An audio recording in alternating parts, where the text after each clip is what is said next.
ജനകീയ വിഷയങ്ങൾ നേരിട്ട് കേട്ടറിഞ്ഞ് മറുപടി പറഞ്ഞ കേന്ദ്രമന്ത്രി സുരേഷ് ഗോപിയുടെ കലുങ്ക് സൗഹാർദ്ദ വികസന സംവാദം. നാട്ടിൻപുറത്തിന്റെ സവിശേഷതകൾ തിരിച്ചുപിടിക്കാനും വികസന ചർച്ചകൾ നടത്താനും വിശാലമായ കാഴ്ചപ്പാടുകൾ കണ്ടെത്താനും വ്യക്തിപരമായ സൗഹൃദങ്ങൾ പങ്കുവയ്ക്കാനുമാണ് ഇങ്ങനെയൊരു പരിപാടി നടത്തുന്നതെന്ന് ചെമ്മാപ്പിള്ളിക്കടവിൽ നടന്ന കലുങ്ക് സൗഹാർദ്ദ വികസന സംവാദത്തിൽ സുരേഷ് ഗോപി പറഞ്ഞു.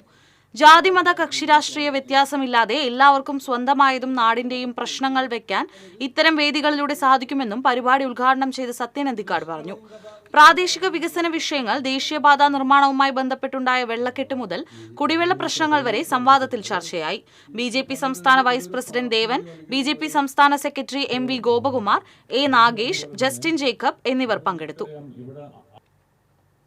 നിഷ്കളങ്കത എന്ന് പറയുന്നത് ഒരുപക്ഷെ ഭരണ നിർവഹണ കേന്ദ്രങ്ങളിൽ നഷ്ടമാവുന്ന ഒരു കാലാവസ്ഥ വല്ലാണ്ട് വലുതാവുന്ന ഈ കാലാവസ്ഥയിൽ നമുക്ക് നമ്മുടെ തിരഞ്ഞെടുക്കപ്പെട്ട പ്രതിനിധികൾ അവർ നേരിടുന്ന പ്രശ്നങ്ങളുണ്ട്. ഇപ്പൊ എന്നോട് ചോദിച്ചാൽ ഒരു MP ആയി വന്നതിന് ശേഷം ഒരു പഞ്ചായത്ത്